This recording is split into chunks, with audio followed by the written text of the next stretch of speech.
कि option buyer के लिए जो अभी कठिन समय आने वाला है उसमें किस तरीके से ट्रेड किया जा सकता है और उसके पीछे का लॉजिक क्या है। तो सबसे पहले स्टार्ट करते हैं बैंक निफ्टी का एनालिसिस है। ऑप्शन में दो तरीके के ट्रेडर्स रहते हैं, पहला रहता है ऑप्शन बायर और दूसरा रहता है ऑप्शन सेलर। तो जब भी मार्केट में एक ट्रेंडी फेज रहता है तो ट्रेंडी फेज में जनरली ऑप्शन बायर लोगों को अच्छा खासा मुनाफा मिल जाता है। जैसा पिछले कुछ दिनों से मार्केट में वन साइडेड मोमेंटम था तो ये ऑप्शन बायर का मार्केट था। और जब भी मार्केट में एक रेंज बाउंड मोमेंटम रहता है, रेंज बाउंड मोमेंटम में टाइम डिके का बेनिफिट मिल जाता है और वो मार्केट ऑप्शन सेलर लोगों के लिए ज़्यादा बेनिफिशियल रहता है। अगर आप देखोगे तो मार्केट में यहाँ पर जो जोन डेवलप हो चुका है ये रेंज बाउंड मोमेंटम था। इस रेंज बाउंड मोमेंटम में ऑप्शन सेलर को अच्छा खासा मुनाफा मिला, लेकिन फिर उसके बाद जो ट्रेंडी मोमेंटम आया, इस ट्रेंडी मोमेंटम ऑप्शन बायर के लिए बेस्ट अपॉर्चुनिटी था।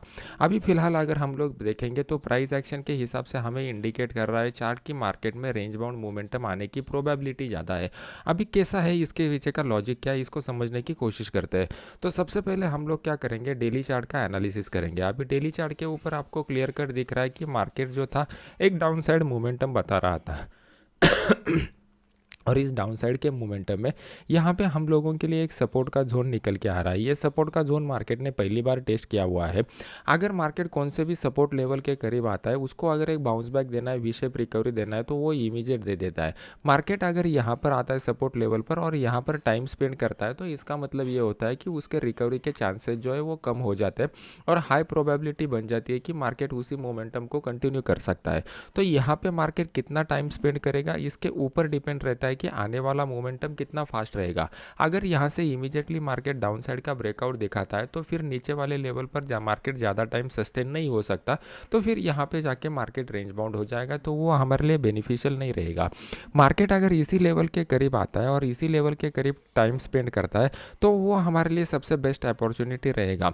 यहाँ पे मार्केट टाइम स्पेंड भी करेगा तो नेक्स्ट टाइम जब ब्रेकआउट देगा तो एक बढ़िया अपॉर्चुनिटी आएगा। और यहाँ पे जब भी मार्केट टाइम स्पेंड कर रहा है तो ऑप्शन सेलर के लिए एक बढ़िया टाइम डिके वाले ट्रेड यहाँ पर मिल सकते हैं। और ऑप्शन बायर को जो भी ट्रेड मिलेंगे वो एक छोटे छोटे मोमेंटम वाले ट्रेड उसको कैच करने पड़ेंगे। जैसा हम लोग बड़ा मोमेंटम के लिए यहाँ पे वेट करते थे वैसा हम लोग यहाँ पे वेट अभी नहीं कर सकते। तो ये मार्केट का जो साइकोलॉजी है, ये साइकोलॉजी को आप समझ लीजिए और खुद के साइकोलॉजी को इसके साथ एडजस्ट कर लीजिए। जब तक आपका माइंड मार्केट के साथ सिंक नहीं होता तब तक आप एक प्रोफेशनल ट्रेडर नहीं बन पाओगे। हर दिन दिवाली का ख्वाहिश आप मत रखिए, मार्केट में कब भी ट्रेड करना है ये चार्ट हमें खुद से सामने आकर बता देगा। बस आपको उसको न्यूट्रल माइंडसेट के साथ रीड करना आना चाहिए और उसका इम्प्लीमेंटेशन होना बहुत ही इंपॉर्टेंट है। जब भी आप यूट्यूब के ऊपर कोई भी वीडियो देखते हो तो यूट्यूब के वीडियो से आपको सिर्फ और सिर्फ इन्फॉर्मेशन मिलती है। अगर ये इन्फॉर्मेशन को आपको नॉलेज में कन्वर्ट करना है तो उसके लिए आपको एक प्रोसेस के थ्रू जाना पड़ता है। जब तक आपके पास नॉलेज नहीं रहेगा तब तक आप एक प्रोफेशनल ट्रेडर नहीं बनोगे। तो अगर आपको इन्फॉर्मेशन को नॉलेज में कन्वर्ट करना है तो उसका सेल्फ एक्चुअलाइजेशन, सेल्फ रियलाइजेशन बहुत ही इंपॉर्टेंट है।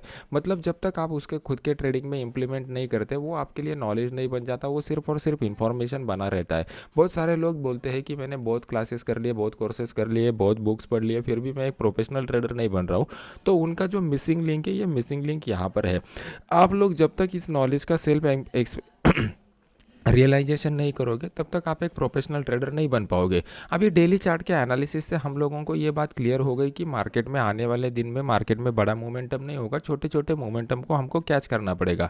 अभी जब भी मार्केट रेंज बाउंड रहता है तो ऊपर की साइड में हमारे लिए एक रेजिस्टेंस मिल जाता है, नीचे की साइड में एक सपोर्ट मिल जाता है। तो यहाँ पे हम लोग क्या कर सकते हैं, रेजिस्टेंस के ऊपर जब भी मार्केट आएगा सेल ऑन द राइज का ट्रेडिंग स्ट्रैटेजी यूज़ कर सकते हैं और सपोर्ट के ऊपर जब भी मार्केट आएगा तो बाय ऑन डिप्स का रणनीति हम लोग यहाँ पर यूज़ कर सकते हैं। तो अभी ये दोनों लेवल कौन से रहेंगे ये समझने के लिए हमें इंट्राडे टाइम फ्रेम में जाना पड़ेगा। अभी मैंने आपके सामने इंट्राडे का 15 मिनट का चार्ट लगाया हुआ है। ये 15 मिनट का चार्ट हम लोगों को क्या इंडिकेट कर रहा है कि पिछले 2 दिनों से मार्केट जो है वो एक जिगजैग मोमेंटम बता रहा है, यहाँ पर बड़े मोमेंटम नहीं आ रहे हैं। अभी बड़ा मोमेंटम मार्केट में कब आ सकता है, बड़ा मोमेंटम इन द सेंस जैसा लास्ट वीक में हम लोगों ने कैच किया था वैसा नहीं आने वाला, लेकिन ये रेंज बाउंड मोमेंटम में भी हम लोगों को एक बाइंग के अपॉर्चुनिटीज मिल जाएंगे। उसको कैसे कैच करना है, तो यहाँ पर अगर आप देखोगे तो मार्केट जो है, मार्केट अगर गैप अप ओपन नहीं होता है, फ्लैट ओपनिंग होता है और फ्लैट ओपनिंग के बाद इस लेवल को निकालता है, तो ऊपर की साइड में 40,000 का लेवल हमारे लिए ओपन इंटरेस्ट के डेटा से एक इंपॉर्टेंट सपोर्ट रेजिस्टेंस लेवल रहेगा। तो वहाँ पे जब भी मार्केट आएगा, इस क्रूशियल लेवल के थोड़ा सा ऊपर मार्केट को जाने दीजिए, तभी हम लोग यहाँ पे बाइंग के बारे में सोच सकते हैं। तो इस केस में हम लोग 40,000 का जो कॉल है, वो 40,000 के कॉल को यहाँ पर बाय कर सकते हैं और उसको बाय करने के बाद हमारा स्टॉप लॉस जो रहेगा, यहाँ पे जो भी कुछ स्विंग लो बनेगा, हम लोग एज स्टॉप लॉस की तरह उसको यूज़ करेंगे। पहला टारगेट हमारा जो निकल के आ रहा है, वो पहला टारगेट हमारा यहाँ पे 40,100 के करीब का निकल के आ रहा है। मैंने आपको पहले ही बता दिया है कि मार्केट रेंज बाउंड मोमेंटम में है, तो बड़ा टारगेट आप एक्सपेक्ट मत कीजिए। यह हमारा फर्स्ट टारगेट निकल के आ रहा है और सेकंड टारगेट हमारा जो निकल के आ रहा है, वो 40,200 के करीब का निकल के आ रहा है। ये छोटे छोटे टारगेट के ऊपर हम लोगों को काम करना पड़ेगा। अगर आप नीचे की साइड में देखते हो, तो नीचे की साइड में यहाँ पर एक सपोर्ट है, यहाँ पर एक सपोर्ट है और यहाँ पर एक सपोर्ट है, लेकिन यहाँ पे अभी प्राइस एक्शन कोई भी कंफर्मेशन नहीं दे रहा है और ऑलरेडी मार्केट 39,900 के करीब क्लोज हो चुका है।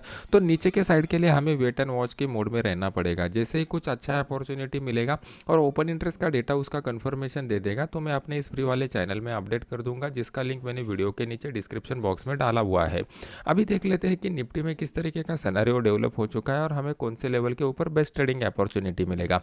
कंपैरेटिवली अगर हम लोग देखते हैं, तो बैंक निफ्टी और निफ्टी के बीच में अगर हम लोग पॉजिटिवनेस और निगेटिवनेस का टेस्ट ले लेंगे, तो बैंक निफ्टी जो है वो ज़्यादा नेगेटिव हम लोगों को यहाँ पर दिखाई दे रहा है। अगर आप देखोगे तो यहाँ पे कंटिन्यूसली मार्केट ने पिछले 6-7 दिनों से निगेटिव कैंडल बनाया हुआ है। जब भी मार्केट ने 7 दिन की कंटिन्यूस गिरावट होती है, तो उसके बाद एक प्रॉफिट बुकिंग वाला सेशन आना चाहिए, जो अभी तक नहीं आया हुआ है। तो हमारे लिए हाई प्रोबेबिलिटी है कि मार्केट अगर इस लेवल के करीब सस्टेन हो जाता है, 17,500 के लेवल के करीब, तो यहाँ पे एक प्रॉफिट बुकिंग होना चाहिए, क्योंकि मार्केट अगर इसी तरीके से कंटिन्यूसली गिरता रहेगा, तो नीचे ज़्यादा टाइम के लिए मार्केट सस्टेन नहीं हो जाएगा और निचली लेवल से कभी भी मार्केट में वी शेप रिकवरी आने की प्रोबेबिलिटी है। तो ये जो वी शेप रिकवरी है, इसके लिए भी हमें तैयार रहना है। तो आने वाले समय में हम लोग क्या करेंगे, मार्केट में जब भी बाय ऑन डिप्स का स्ट्रैटेजी काम करेगा, तो यहाँ पे इमीडिएटली बड़े क्वांटिटी के साथ भी बाय कर सकते हैं, क्योंकि ओवरऑल डेली चार्ट उस तरीके का इंडिकेशन दे रहा है। मार्केट अगर यहाँ पे टाइम नहीं स्पेंड करेगा, तो ऑप्शन राइटर को ज़्यादा मुनाफा नहीं होगा और जब भी मार्केट नीचे जाएगा, तो वहाँ पे वो लोग ज़्यादा क्वांटिटी के साथ सेल के पोजीशन नहीं इनिशिएट करेंगे। तो ये जो साइकोलॉजी है, इसको आप समझ लीजिए। मार्केट दोनों लोगों को मौका देता है, बायर को भी मौका देता है, सेलर को भी मौका देता है। अभी ये आपके ऊपर है कि मौके के ऊपर चौका कैसे मारना है। जब तक आपके पास स्किल नहीं रहेंगे, तब तक आप ये दोनों अपॉर्चुनिटी का बेनिफिट नहीं दे सकते।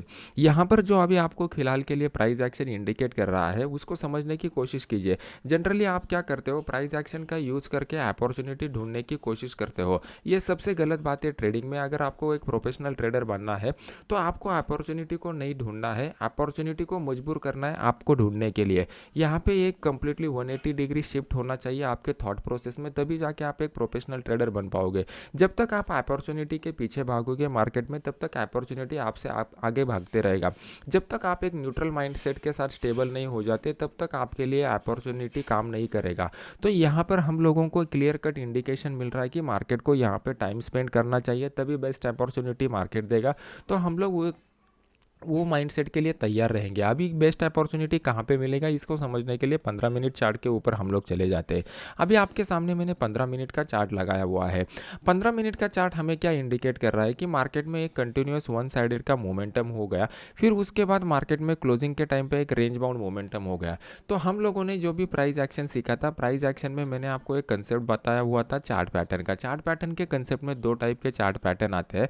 पहला रहता है ट्रेंड चेंज का चार्ट पैटर्न और दूसरा रहता है ट्रेंड कंटिन्यूएशन का चार्ट पैटर्न। तो यहाँ पे फिलहाल के लिए जो पैटर्न बन के दिखाई दे रहा है, वो ट्रेंड कंटिन्यूएशन का पैटर्न दिखाई दे रहा है। यहाँ पे मार्केट जो था वो डाउन ट्रेंड में बना हुआ था। डाउन ट्रेंड के बाद यहाँ पर एक रेंज बाउंड मोमेंटम डेवलप हो चुका है। तो कल के दिन इस रेंज में कहीं पे भी मार्केट ओपन हो जाता है और नीचे की साइड में इस लेवल को ब्रेक करता है, तो उस केस में हम लोग 17,450 का जो पुट है, वो 17,450 के पुट को यहाँ पर बाय कर सकते हैं। यहाँ पे हमारा स्टॉप लॉस जो रहेगा, वो इस लेवल के बीच में कहीं पे भी यहाँ पे हम लोग स्टॉप स्टॉप लॉस लगा सकते हैं। और नीचे की साइड में बड़ा टारगेट मत एक्सपेक्ट कीजिए। इवन दो मार्केट ने चार्ट पैटर्न दिया हुआ है, तो ये हम लोग इंट्राडे चार्ट का एनालिसिस कर रहे हैं और डेली चार्ट के ऊपर हम लोगों को क्लियर कट इंडिकेशन मिल रहा है कि मार्केट रेंज बाउंड मोमेंटम में फंसा हुआ है। अगर इस लेवल को ब्रेक करके भी मार्केट नीचे जाता है तो यहाँ पे एक वी शेप रिकवरी की प्रोबेबिलिटी सबसे ज़्यादा रहेगी। तो छोटे छोटे टारगेट लेके ही हम लोगों को काम करना पड़ेगा।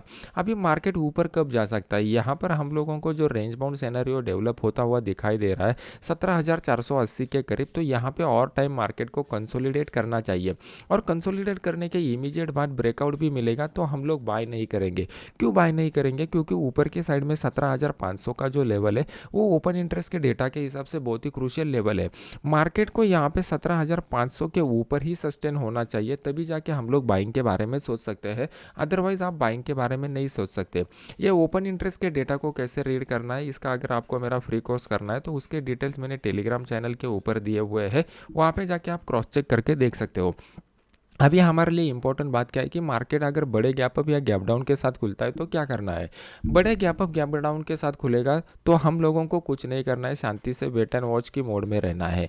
ये वीडियो अगर आपको अच्छा लग रहा है तो इसको लाइक कीजिए, अपने दोस्तों के साथ शेयर करके यूट्यूब चैनल को सब्सक्राइब कीजिए। अभी वेट एंड वॉच के मोड में हम लोगों को क्यों रहना है? जब भी मार्केट में हाई प्रोबेबिलिटी वाला ट्रेड रहता है, मतलब सक्सेस रेट हमारा सबसे ज़्यादा मिलने की प्रोबेबिलिटी रहेगी और रिस्क रिवॉर्ड रेशो सबसे ज़्यादा मिलने की प्रोबेबिलिटी रहेगी, तभी हम लोगों को ट्रेड करना चाहिए। मार्केट में ये पेशेंस का स्किल आपको कैसे डेवलप करना है, ये अगर आपको सीखना है तो मुझे कमेंट सेक्शन में बता दीजिए। मैं कौन सा मेडिटेशन करता हूँ, आपको कब करना चाहिए और लाइव मार्केट में आपको क्या करना चाहिए, ये सभी बातें मैं भी इस वीडियो में एक्सप्लेन करके बताऊँगा। तो जितना भी आपके डाउट रहेंगे मुझे वहाँ पर आप बता दीजिए, तो हम लोग उसके बारे में भी वीडियो बनाना स्टार्ट कर देंगे। तो कल के लिए बेस्ट अपॉर्चुनिटी मैंने आपको बता दिया है, आप इस फ्री वाले चैनल को भी ज्वाइन करके देख सकते हो। तो मिलते हैं नेक्स्ट एजुकेशनल वीडियो में। Thank you very much.